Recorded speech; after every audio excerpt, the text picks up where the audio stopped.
Hi everybody, I hope you can hear me, and this is going to be the last session, and but it's not going to be the end of our conversation, because in the next couple of days I will provide individual feedback on the final assignment, which is some of which I already actually had a chance to read, and I will individually answer them, and I will give some remarks, general remarks later in the course as well. But before I do that, I just wanted to say that we tried to cover a lot of things in this course, and mostly to focus on practical things. And this is why this test that you just did was an important evaluation tool to look at the general knowledge level after the course. But what is also important is the practical knowledge that is connected to the individual assignments that you did, which actually are just parts of the big assignment, the final assignment. So if some of you haven't finished or haven't done them yet, just we still have time. In the next couple of days you can finish them and post them on the forum, and I will give feedback on that. So there are also a couple of questions that were raised that you would like me to spend some time later, and I will definitely do that. But let me just try to have a very, how shall I say, thorough but still quick wrap up of the campaign building process. So this is what we were actually on in terms of practical skills that we were focusing on during this course. We were focusing on campaign building, or designing a campaign, and we especially paid attention to online campaigns. Although we looked at campaigns, you remember we talked about the Salt March as one of the campaigns, for instance. So we looked at some campaigns that were done before the age of internet, but we looked at the tools that are available for us in this internet age. So when we say online campaigns and offline campaigns, we're talking about when we talk about building online and offline campaigns, we're talking about three distinct processes.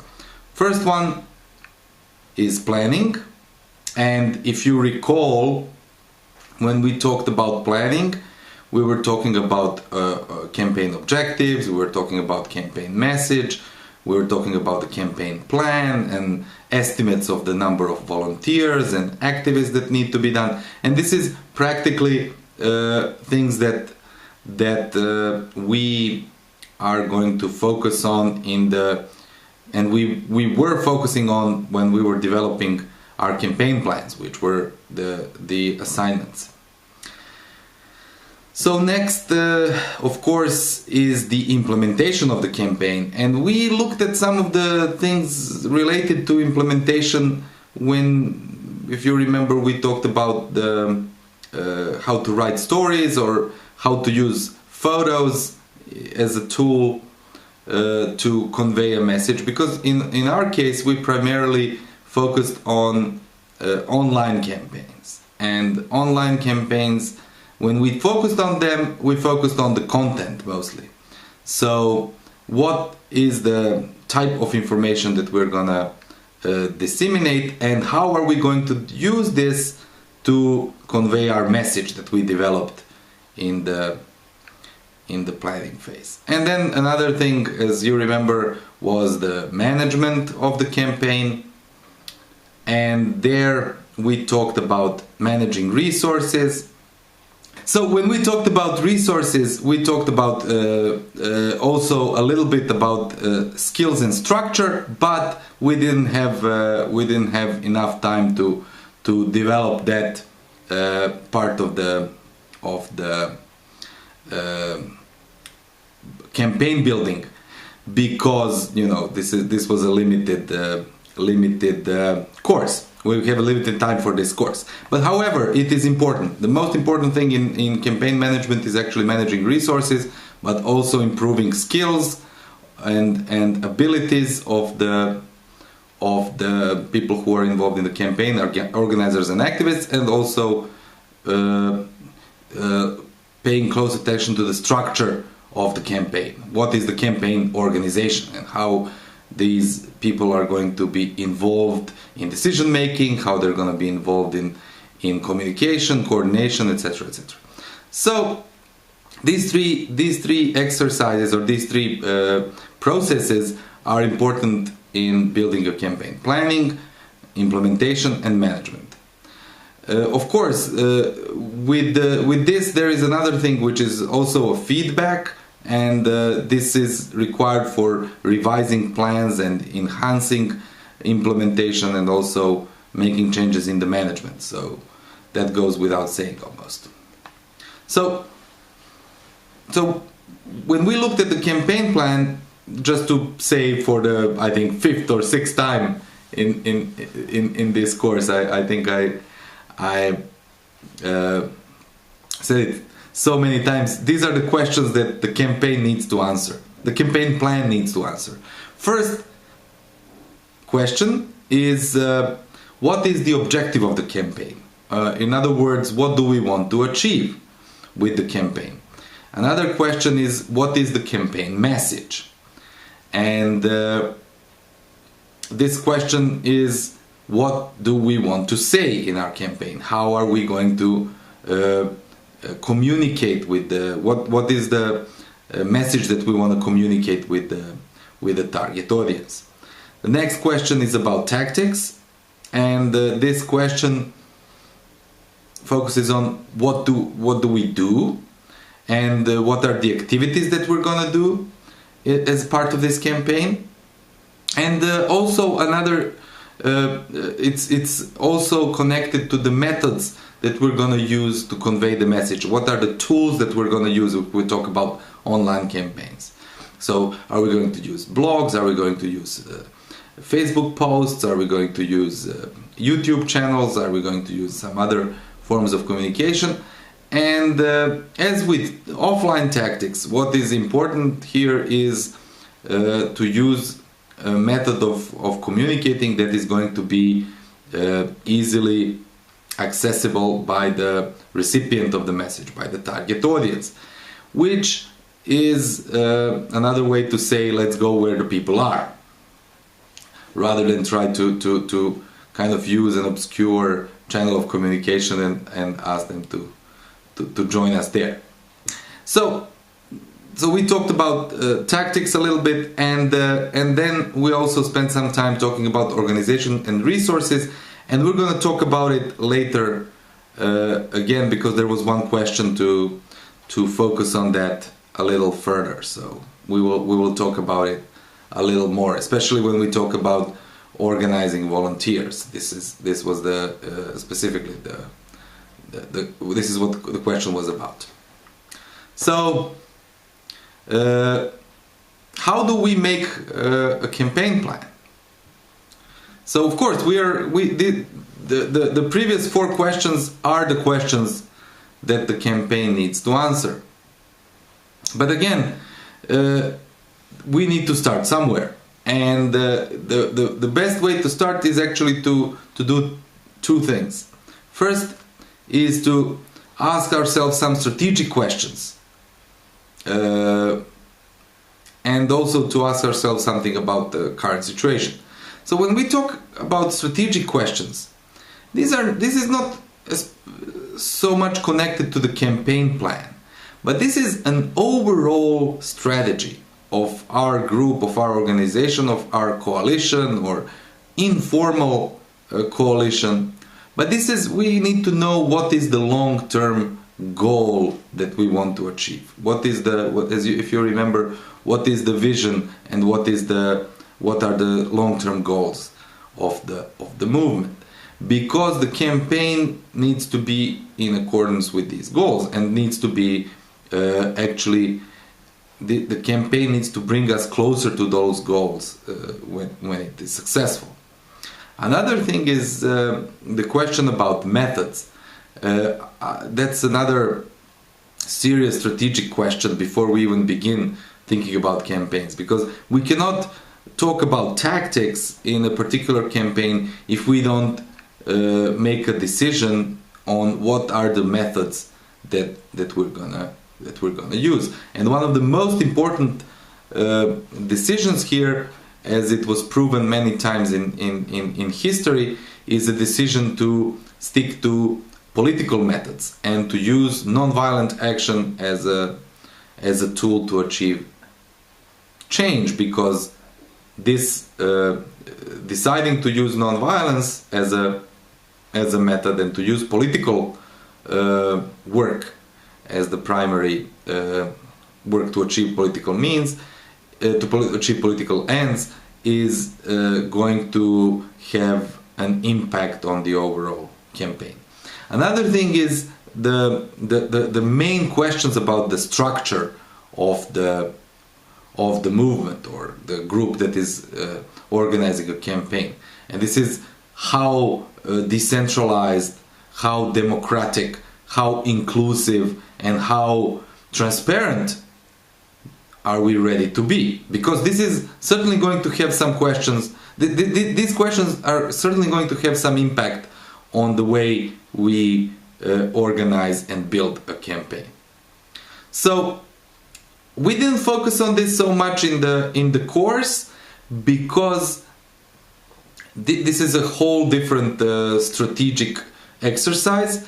But still, in many movements, we can say that people actually do ask themselves these questions, and as the movement grows, these questions become answered one way or the other, because there is also a chance that the movement gives a wrong answer to some of these questions, which then makes the struggle more difficult.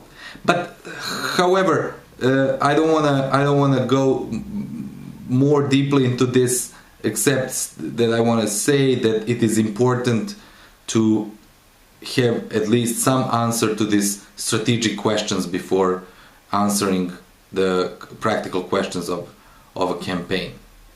A long-term goal, the method, and the overall structure. So then we are looking at the situation, and we're looking at our capacity. So we have answered some strategic questions, and we're almost ready to build a campaign plan, but we need to do some sort of analysis of the situation. What are the current strengths of the organization or advocacy group that is doing a human advocacy effort? What are the weaknesses, and what are some opportunities that lie ahead, and what are some threats that lie ahead? So listing these four strengths and opportunities helpful, weaknesses and threats harmful to our cause. We can also say that strengths and weaknesses are internal, and opportunities and threats are external when we look at the movement or human rights advocacy group. So to analyze those and to answer them correctly will help us use our strengths, change and improve our weaknesses, use the opportunities, and minimize threats as we proceed to build a campaign.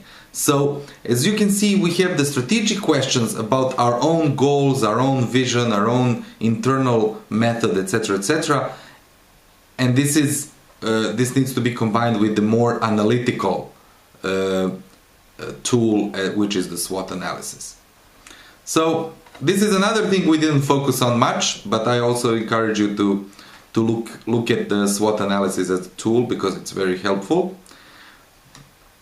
Because the analysis here is a very, very deep and profound, and it can actually answer a lot of questions, but it also takes a lot of time and effort to do it.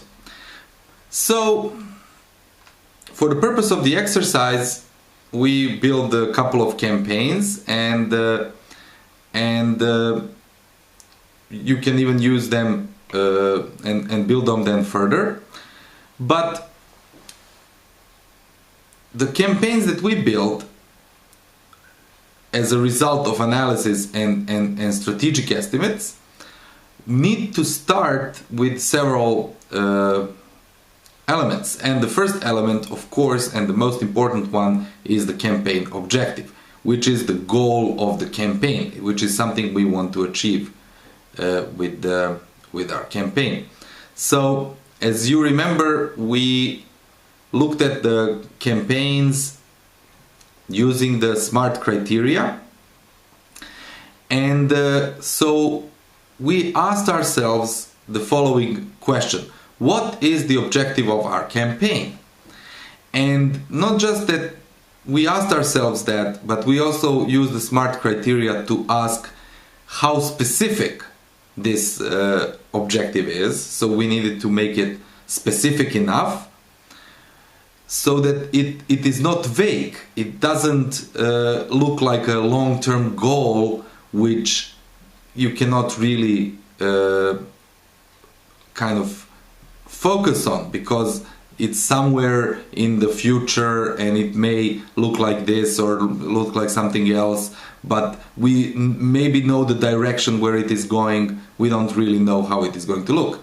The example of a long-term goal is, for instance, to build a democratic society or to promote accountability.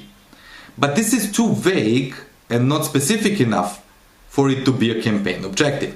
Campaign objective can be to have free elections, or elections that are observable by the independent observers. Or when it comes to accountability, the campaign objective would be to institute some sort of a commission that will make the politicians accountable, or something like that.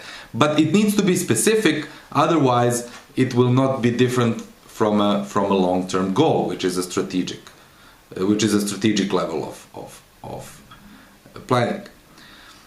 So then we talked about the next criteria, which is that the objective needs to be measurable, and that means that we need to know when or if it succeeded, when the campaign actually met the objective. This means that we need to know how are we going to measure our success.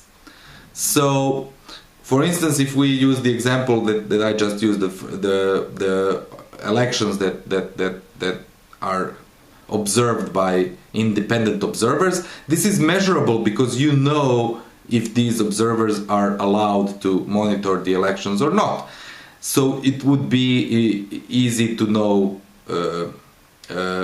how the campaign did on that. Otherwise, if it's just if the campaign goal would be free elections, then that wouldn't be measurable, because free can be measured by many standards.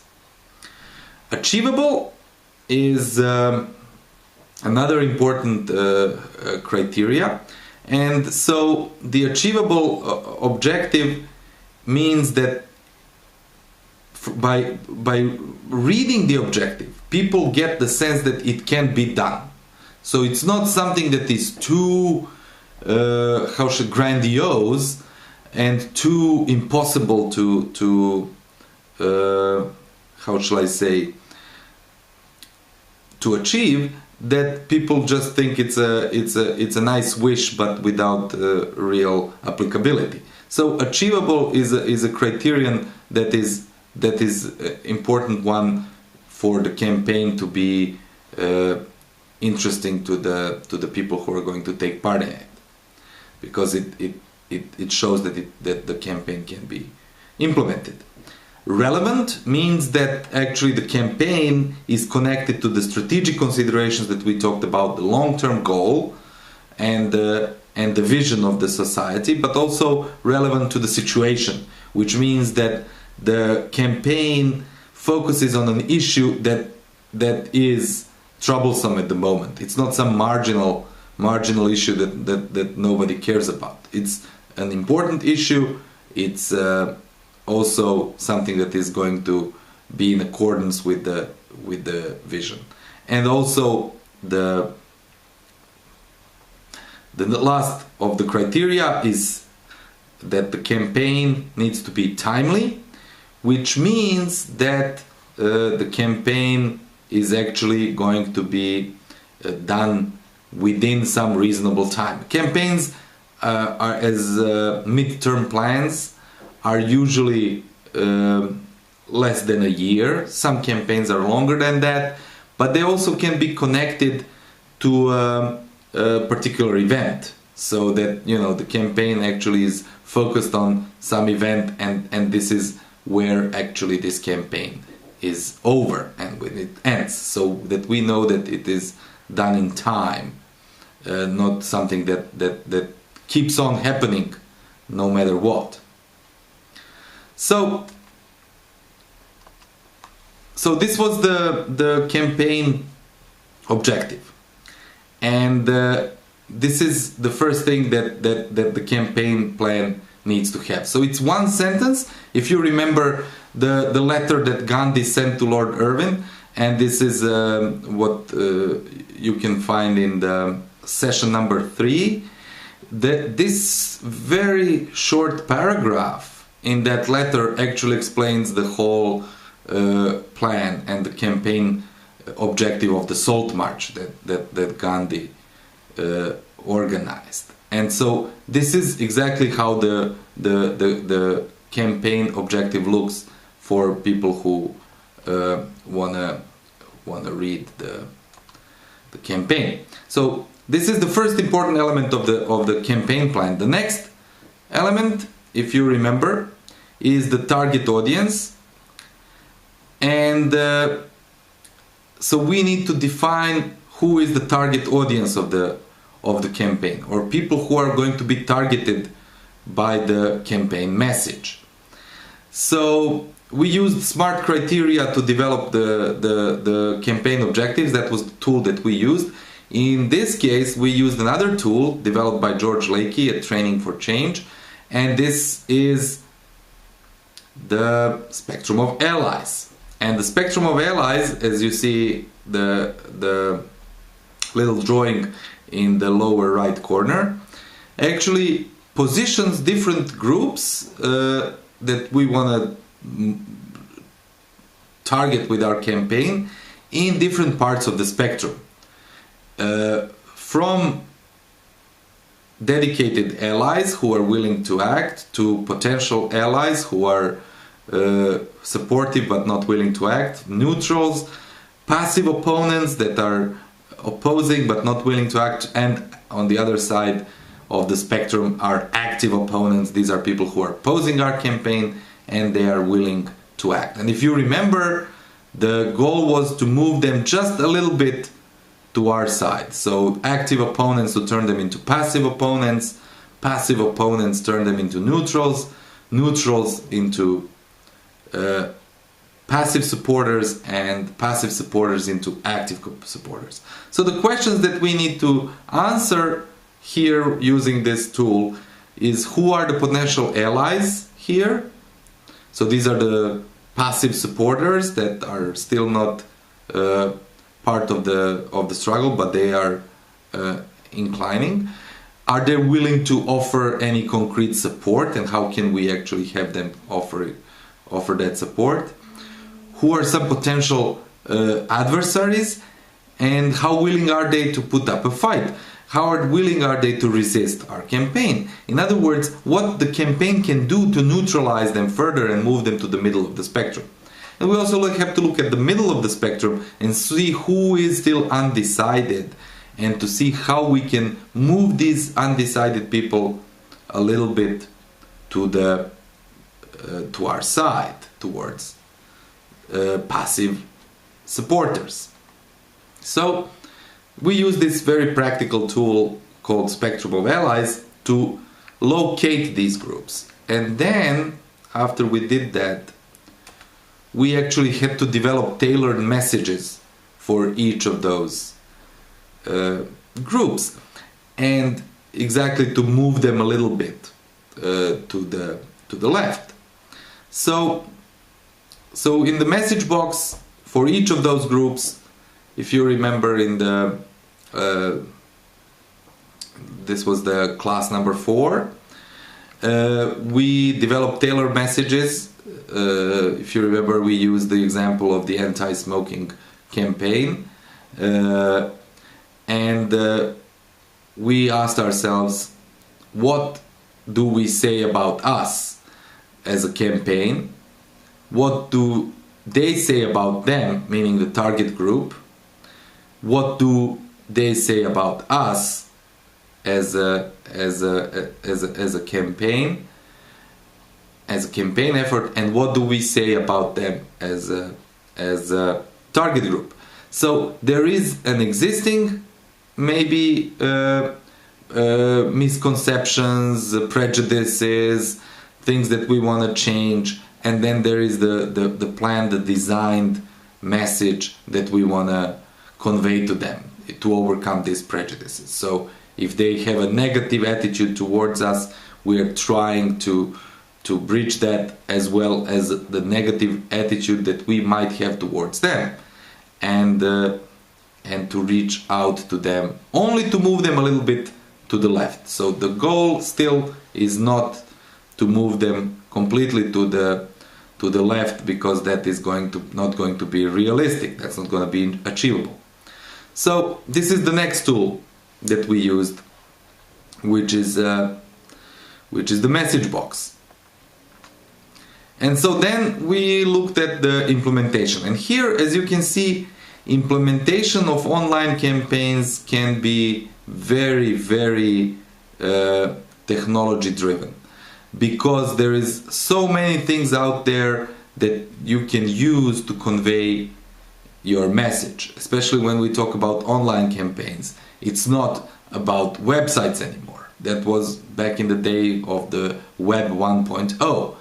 With Web 2.0, and especially the advent of social media in the last couple of years, the possibilities are enormous. However, when we look at the right technology is the one that is going to create the biggest impact. So that sometimes is not the most popular technology. That is the technology that is going to reach our target audience. That is one thing. Another thing is that this technology is where the one that people can use and that they have access to. So, and of course, another thing is that, you know, we need to look at our safety and our own integrity as well. But we mostly focused on the way to convey the message using the technologies that are out there, but especially using blogging platforms. And there we looked at the way to write stories using the inverted pyramid structure and answering the 5W questions, and also looking at the way to use pictures by using some standards of photography that even like ordinary users can apply and make their pictures more interesting to the wider audience. So, as you can see, there are lots of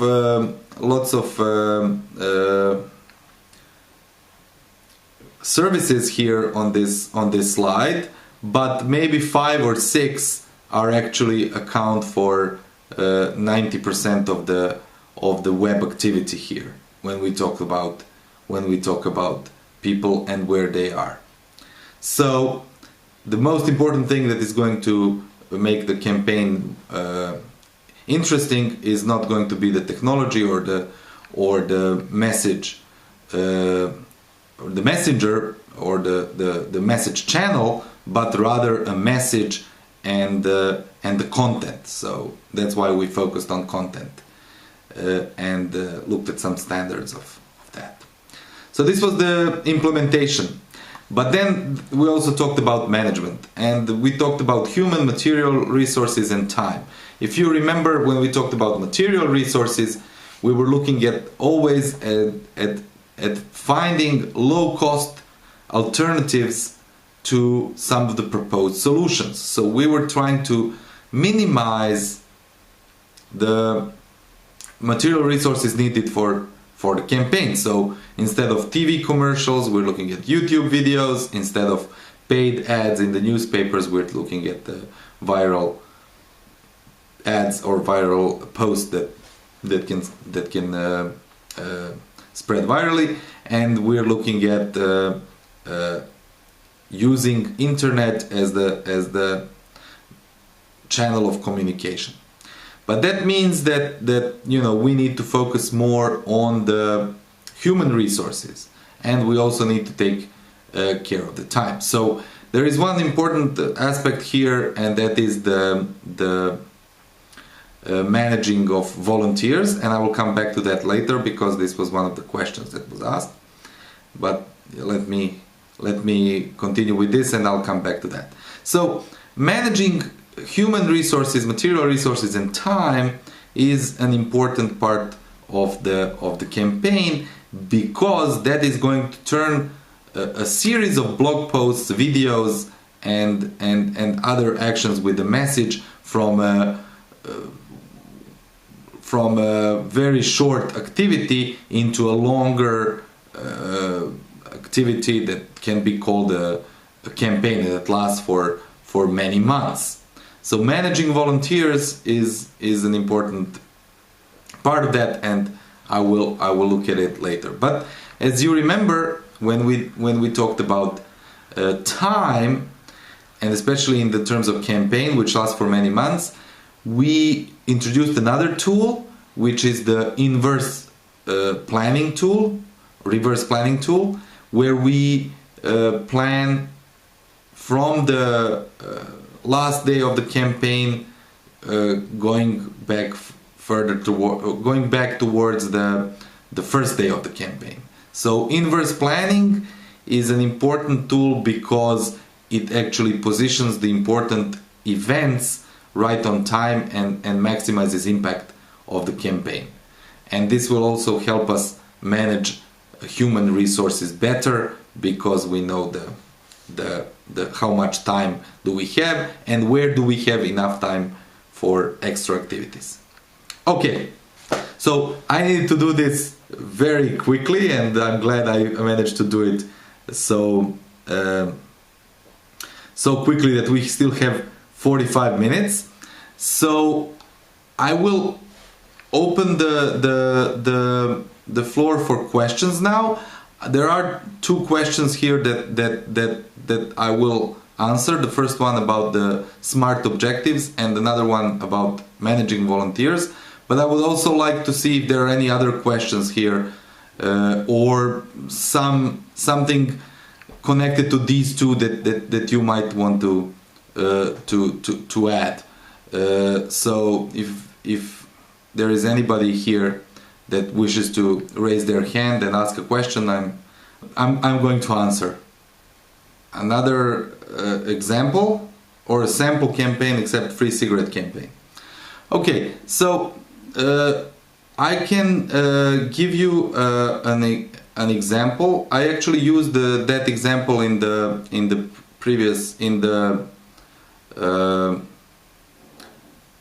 class number 3. The campaign for the elections in Serbia, prevention of electoral fraud in Serbia, and I also gave you the reading for that campaign. And in those readings you can actually find more detail about that campaign and how the campaign objective and how the campaign message was developed.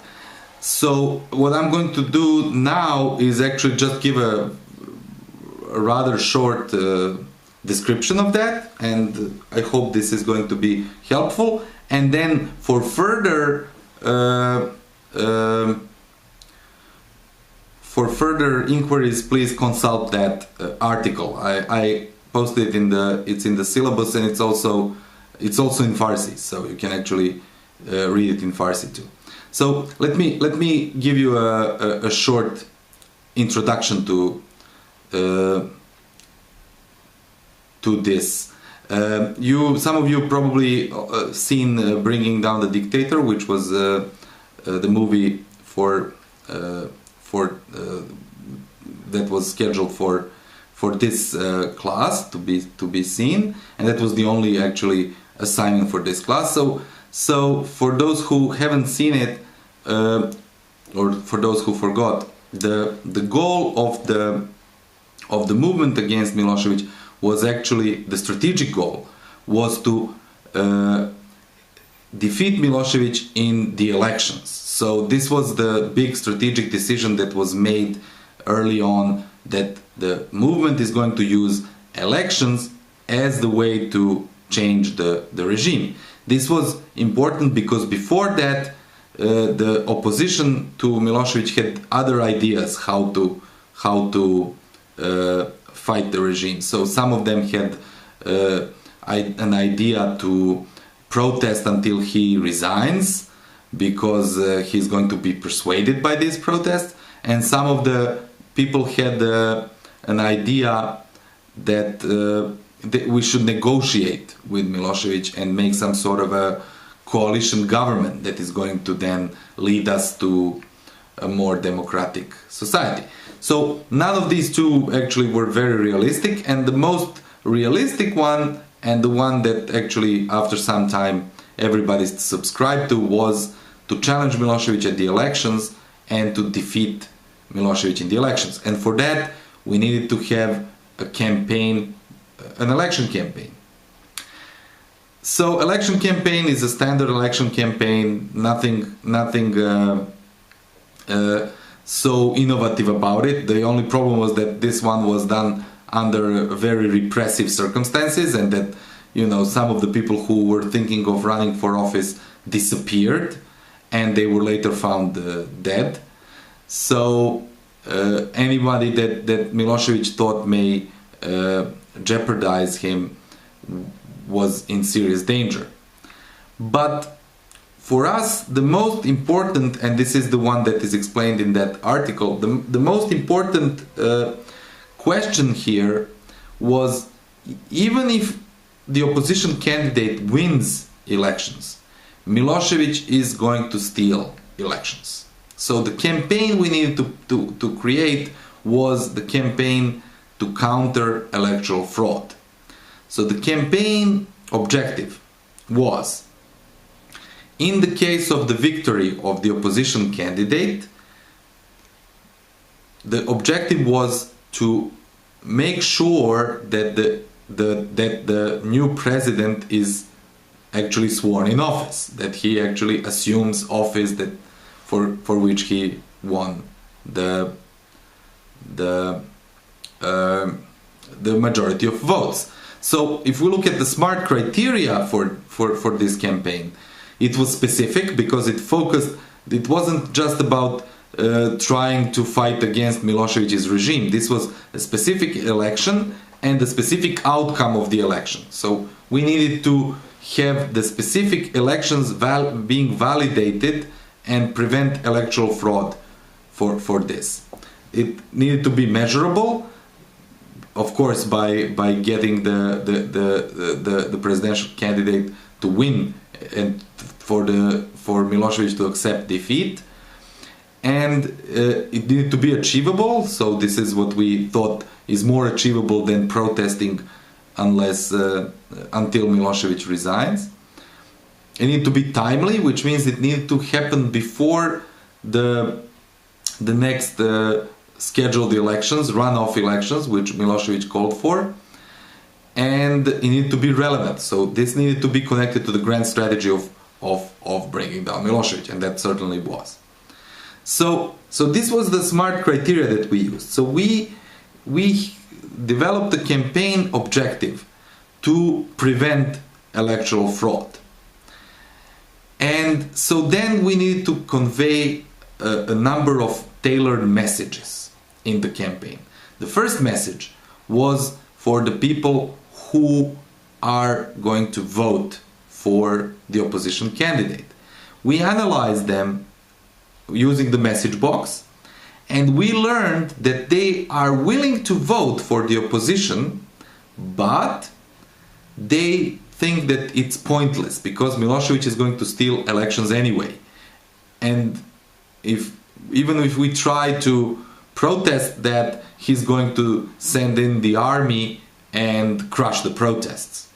So the main strategy or the main, let's say, message for these people was to actually increase their enthusiasm that something can be done about the electoral fraud. So this was the first in the this was the first how shall I say, message. I have a follow-up question here. How did we measure that they were going to vote for the other candidate? Well, that was a different campaign. This was a campaign that we did for the election, and for that, if you in the movie and also in that article, you will see that the important part of that was the united opposition. So we made sure that 18 parties in the Serbian, how shall I say, political scene, most of them were pretty marginal, but they were united and they backed one candidate. So this is how we actually made sure that they vote for that candidate. But this was another campaign. But for the campaign, I suggest that when you read this article and when you watch the movie, you will have a lot of things are gonna be clear about that.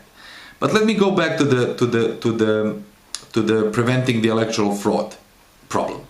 So we had the message for the people who are going to vote for the opposition candidate that voting is not going to be enough, but then they need to defend their vote, and they're going to defend their vote through the civil disobedience, through actually organizing a general strike. And the general strike was supposed to be the thing that was going to pressure Milosevic to accept defeat. So these were the passive supporters, and this was the way for us to turn them into active supporters and people who are going to actually take part in the civil disobedience campaign that was supposed to happen after the elections. The second group were neutrals, and people who are neutral, we needed to turn them into passive supporters. And these are people for whom the message was that they should actually support the idea of elections and free elections, and things should that people should be able to elect their government. So they needed to be favorable to the people who are going to be doing civil disobedience. So these needed to be people who are going to bring them food and warm clothes and everything that is needed. So this was the message towards them.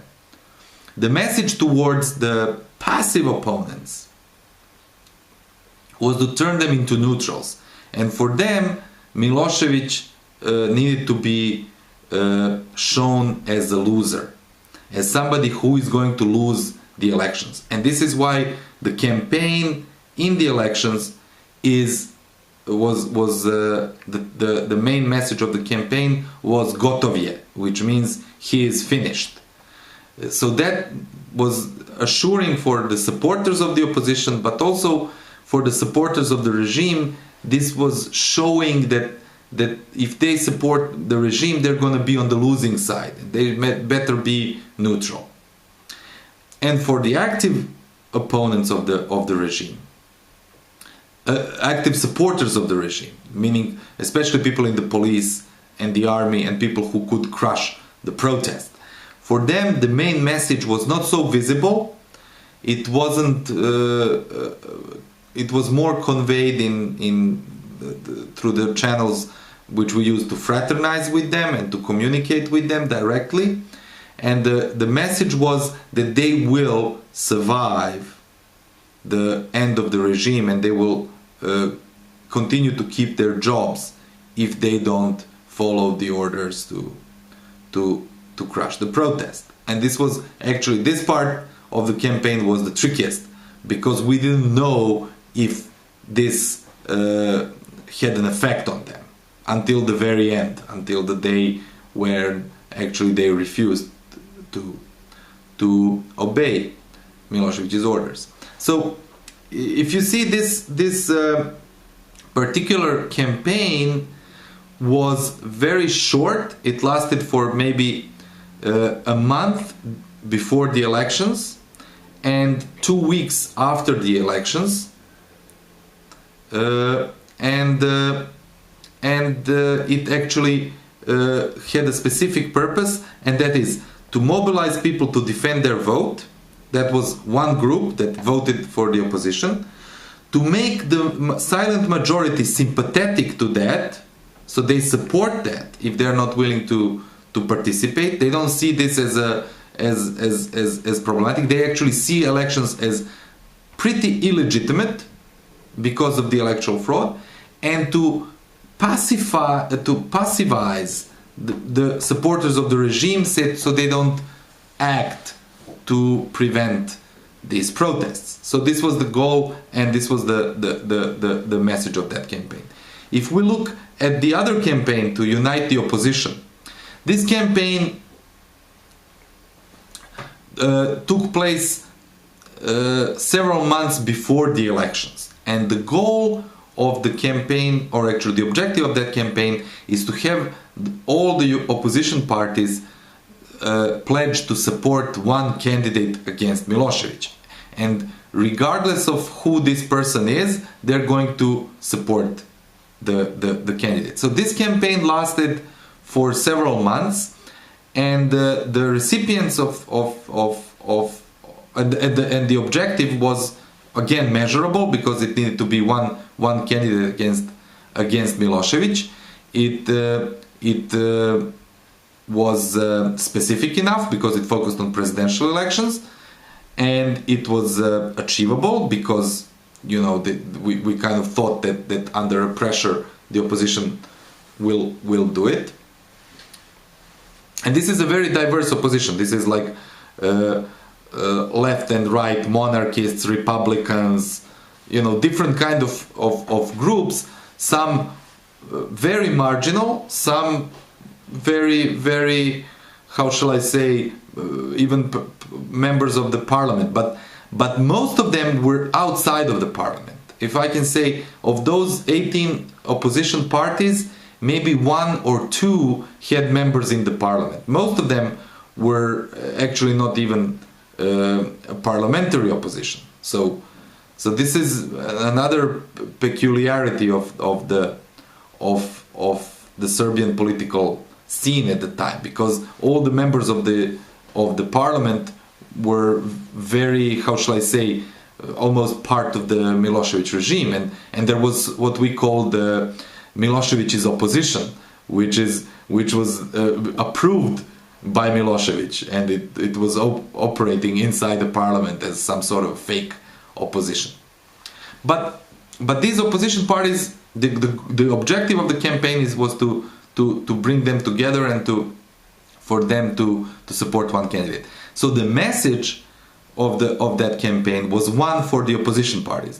For them, the message was that, you know, they're going to receive all our help in the election campaign, the help of the movement, if they have supported one candidate. And for that party that doesn't join and doesn't support that candidate, that they're going to be they're going to have problems with us, not just with the regime. So this was some sort of a pressure on the opposition, but they were not our primary target. The primary target of that campaign were the people and the voters of those potential voters of those political parties and supporters of those political parties. And in this campaign, we actually targeted these people and actually explained to them that it is important for the opposition parties to leave their differences aside until we remove the regime and establish the basis for a new system where they can actually settle their differences in the parliament, in the democratic procedure, etc., etc., and then they can quarrel as much as they want, and that is going to be okay. But now they need to be united for this particular purpose. So for this message to be, how shall I say, working or to be effective, we need to do a lot of focus groups, and we talked to a lot of members of these parties and to see what are the kinds of messages that will make the biggest impact on them. So we use the message box a lot here. So we try to see what do the members of this particular party think about themselves, and what do they think about us as the movement.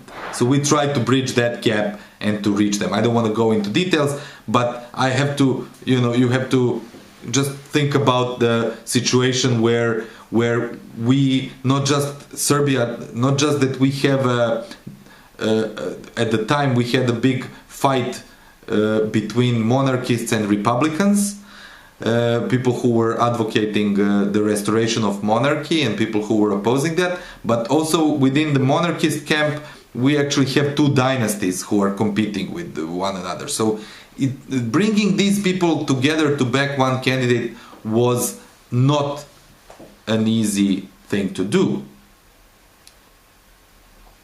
So the process of actually creating the right message took a few months. So creating developing the right objective and then doing these focus groups actually took a long time. The reason why it took a long time is because it was all done without any material resources.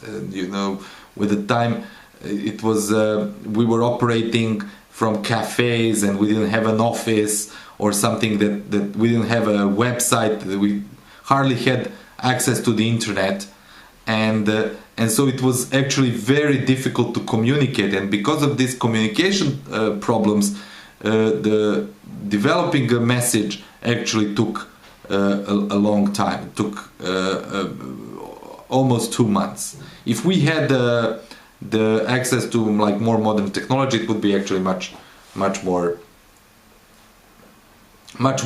easy, I think. But this pretty much slowed us down. That is actually another thing that was how shall I say, important in our first phase, that we were actually operating under the radar, and this was important because there were so many other groups that were working in Serbia at the time. So when we started, we were just a small group, and the regime was focused on much more how shall I say, problematic opponents, and this actually helped a lot because they didn't know what we were doing, and we didn't how shall I say, pose a big of a threat. And so at the time, Milosevic was mostly focused on eliminating people who were members of the regime and who were thinking of leaving the regime or switching sides. He was also focused on the major opposition figures. So, for instance, he at the time tried to assassinate twice the leader of the biggest opposition party, who miraculously survived. Or he assassinated the president who was Ivan Stambolic, who was a president before Milosevic, because he was afraid that Ivan Stambolic might come back into politics and challenge him. Or, for instance, he assassinated the editor of the biggest newspaper, independent newspaper at the time, because the newspaper started criticizing the regime.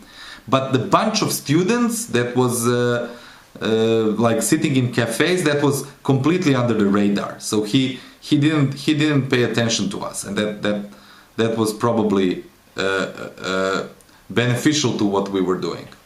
There is one more question here that is connected to the volunteers and the managing of volunteers, that was asked in the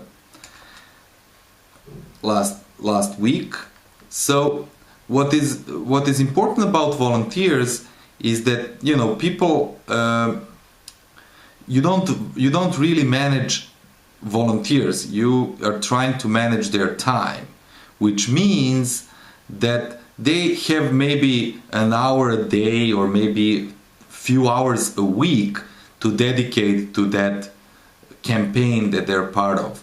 So what you're looking at is actually a very limited time that the volunteer has for the campaign, and in that sense, volunteer can only give you like an hour a week or 2 hours a week or something like that. So the clear instruction on what to do and how to use that time is actually very helpful for the volunteer to come in and help. So something on like on a piece of paper, or a very simple email message, or a blog post that explains what the volunteer can do, is actually very helpful. However, you cannot really count on volunteers that they're going to do that, because they are not in any way obliged. The only thing that is going to make this volunteer want to do something is if he really believes in the cause and he really wants to fight for the cause. And another thing is that the campaign or the human rights advocacy effort is not just a mere campaign that needs to be supported. It needs to be something where he or she can creatively participate, which means where he or she, speaking of volunteers, can actually show their own personality, creativity, provide contribution to the campaign, which means that you don't communicate with volunteers in a way that you kind of tell them what they need to do. You more give them guidelines, but also give them space so they can actually do something on their own that is within those guidelines. So this is why communication with the volunteer is very much connected with the campaign plan, because the campaign plan is something that even an isolated individual who supports the campaign effort, he reads the campaign plan and he knows what is the objective. He knows what is the campaign message. He knows what are the links and channels of communication for that campaign message. What are the possible tactics and actions that can be done. And so he then decides to do something totally on his own that is going to support the campaign. And the campaign organizers may not be even aware of these volunteers' help. This is especially important when we're talking about discussions, online discussions, in Facebook groups, on different forums, on different, and also offline discussions that people do with their friends and family. These sort of activities can be done only if the plan is visible to a wider audience, so they know what is the objective and they know what is the message, meaning what they need to say in order to achieve that objective.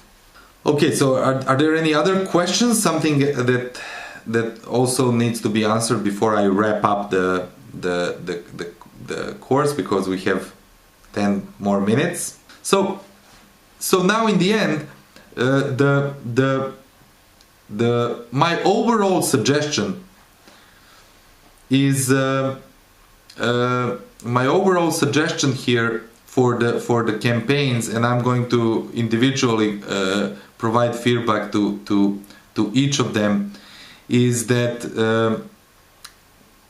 the style of the campaign plan needs to be something that is easily accessible by as I said earlier, a potential volunteer. And this is important because people are going to, as I said, some people are going to read, help, and decide to take part in the effort, and that is going to be more likely if the content of the campaign plan is understandable, so they know what they are talking about, and they know how they can actually help, and they know what kind of message is what kind of message they can communicate to the people they encounter, etc., etc. So that sort of kind of stylistic suggestion is something that I think is more general. But when I go into more how shall I say, I will go into more specific feedback with each of the campaign plans. In the next couple of days, you're gonna get a lot of kind of comments from me on that. So we are almost done, and I would ask for any comments or suggestions that you might have for me to improve this course. This is the first time I did this course. It's actually a combination of the two courses that I did before. One was more focused on citizen journalism, and the other one, and therefore more online kind of course. And the other course that I did before was more a campaign building course. So I tried to combine these two and to turn them into one. This is the first time I actually did an online course, so this was also a challenge for me, especially when it comes to technological part of it. So I'm so I would be so thankful for any comments that you might have, and either here or later in the forum, and I will open a topic for that. As I hear that I have a question, I have a comment here in the chat box. One of the users says that he might prefer a more Iran-focused approach. I'm afraid to kind of do that myself, because I don't have enough knowledge about the country, and it would be actually very difficult for me to do that. But I think that the discussions on the forum provided the opportunity for that, and certainly I can say the assignments, which were Iran focused, actually allowed this course to be connected to the real world of Iranian activists, which again it's very difficult for me to do it, but with your help it actually, I guess the course was more relevant to that. So if you don't have any other comments. Let me just tell you what's the plan for the end of this course, which is in the next couple of days. I will provide feedback to each of the final assignments that you gave. If there are some missing, and I guess there are, just as they come in, as we have access to them, I will look at them and provide feedback to them for them as well. You will, I guess, get the feedback on your final assignments, the final test too. But I guess by the end of this week we will be able to wrap up the course on the forum as well, and as we are wrapping up here today. So thank you very much for your attention and for your contributions and for your participation in this course. As I said, this is the first time I did it, and I'm so grateful to you, because it's one thing to develop a course on the piece of paper, but it's a completely different thing to do it. And after going through it, I actually I'm actually got a lot of new ideas on how to improve the course, and if you have some ideas or suggestions or something, please feel free to comment on that in the forum later this week. But yeah, that's about it. Thank you very much once again, and good luck.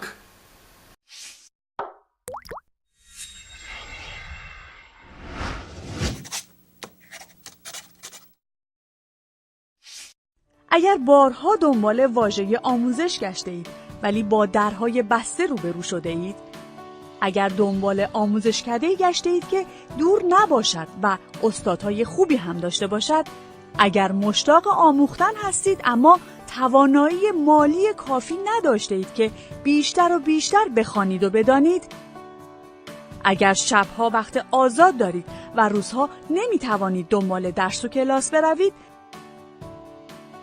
توانا بهترین انتخاب شماست. توانا بود هر که دانا بود. توانا رایگان در اختیار شماست. آموزشکده‌ای در خانه شماست. هر وقت که بخواهید، شب یا روز. با درس‌هایی مانند حق و حقوق زنان، دموکراسی، تفسیرهای نوین و لیبرال از دین، حقوق اقلیت‌ها، حکومت قانون، نهادسازی و نهادهای مدنی، محیط زیست، روزنامه نگاری و امنیت فضای مجازی و موبایل‌های هوشمند. آموزشکده توانا کلاس‌های دلخواه شما را رایگان به منزل شما می‌آورد. در کلاس‌های توانا با نام و جیمیل مستعار ثبت نام کنید. برای ما مهم انگیزه شهروندی و علاقه شما به آموختن است. ما هرگز نام واقعی شما را نمی‌پرسیم. تیم فنی توانا از طریق سایت تواناتک به شما کمک می‌کند تا با خیال راحت و فارغ از دردسرهای امنیت وب در کلاس‌ها شرکت کنید. در توانا بیاموزید، با تواناتک پاسخ سوال‌های فنی خود را بگیرید و از صدها کتاب، ویدئو، آدیو و مدرک دیجیتال در کتابخانه توانا رایگان استفاده کنید. توانا پنجره آشنایی شما با جهان ایده‌های نو و تجربه مردم دیگر کشورها در گذار به دموکراسی. برای دسترسی به توانا و اطلاعات بیشتر به فیسبوک، توییتر، یوتیوب و گوگل پلاس توانا و تواناتک بپیوندید.